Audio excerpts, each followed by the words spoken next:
सम्राट चंद्रगुप्त मौर्य के शासनकाल में भारत की राजधानी पाटलिपुत्र यानी पटना हुआ करती थी और उनके महामात्य यानी प्रधानमंत्री चाणक्य थे।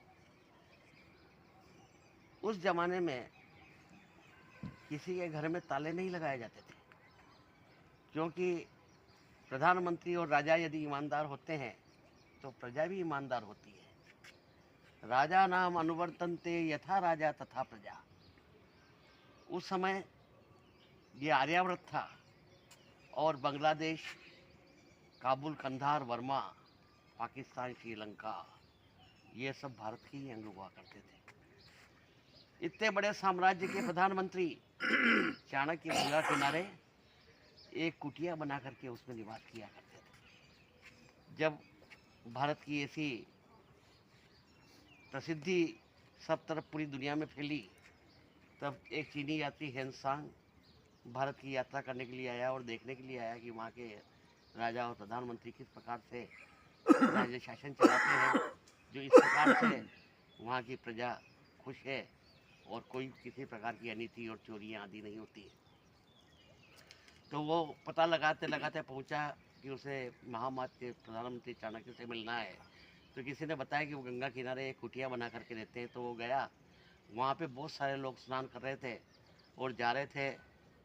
आखिरी में एक वृद्ध ब्राह्मण स्नान करके निकला, तो उसने हेनसांग ने उससे पूछा कि कृपया मुझे यहाँ के प्रधानमंत्री चाणक्य से मिलना है, तो क्या मुझे बता सकते हैं वो कहाँ है?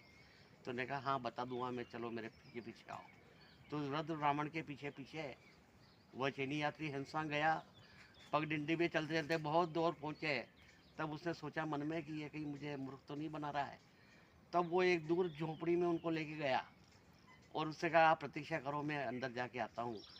और फिर बाहर आया और वृद्ध ब्राह्मण ने कहा कि मैं ही यहाँ का महामात्य चाणक्य हूँ और आपका मेरी कुटिया में स्वागत करता हूँ।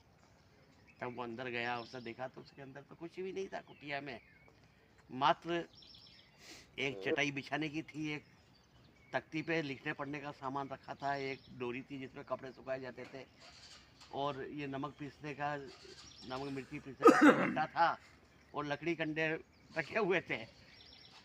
तो उसने कहा ये प्रधानमंत्री भारत के है, इतना बड़ा आर्यावर्त और वो उसके प्रधानमंत्री इस प्रकार से रहते हैं। तो वो सोचा कि ये मेरे को मूर्ख बना रहा है, कोई प्रधानमंत्री नहीं होना चाहिए।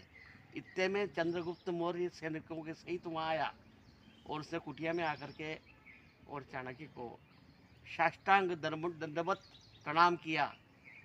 तब कहा कि चाणक्य कैसे आए? तो क्या मेरे को एक कार्य की समस्या है, उसका समाधान लेने आया हूँ।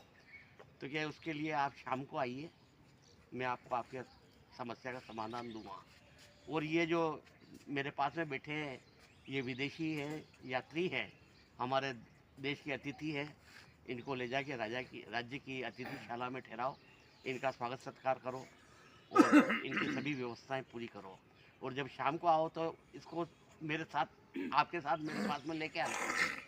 तब उन्हें राजकीय अतिथिशाला में ठहराया गया और सभी उनकी इच्छाएं, पूरी ज़रूरतें पूरी की। और शाम को जब उनको लेकर के वहाँ आए, तब चाणक्य अपनी कुटिया में एक दीपक जला करके कुछ राज कार्य कर रहे थे।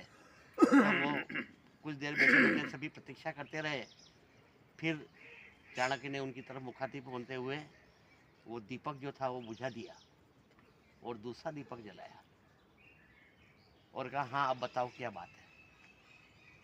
उससे पूछा चीनी यात्री से कि आपको हमारा देश कैसे लगा? तो बहुत अच्छा लगा, बहुत बड़ी विचित्रताएं हैं, पर ये विचित्रताएं मुझे एक के बाद एक दिखाई दे रही है। पर यहाँ की विचित्रता कि एक दीपक बुझाया और दूसरा क्यों जलाया? तो उसने कहा अभी तक तो मैं राज्य कार्य कर रहा था, तो ये तेल शासन के खजाने का था, वो जल रहा था। अब आप मेरे यहाँ अतिथि बन के आए तो ये मेरा निजी है, तो ये मेरे वेतन से जलाए हुए तेल से दिया जल रहा है। तब हेनसांग ने कहा कि वास्तव में ये भारत इसलिए विश्व गुरु है कि यहाँ के प्रधानमंत्री इतना ध्यान रखते हैं कि वो कोई भी राजकीय धन का दुरुपयोग नहीं करते हैं।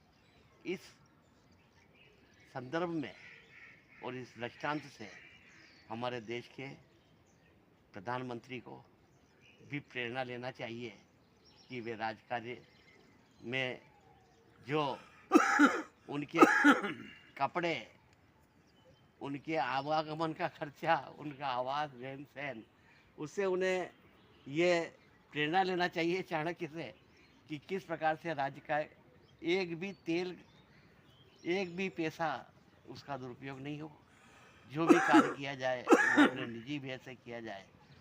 ये शासन का पैसा जो है ये जनता का पैसा है और इसकी एक एक पाई का हिसाब ये देना चाहिए और इसका दुरुपयोग नहीं किया जाना।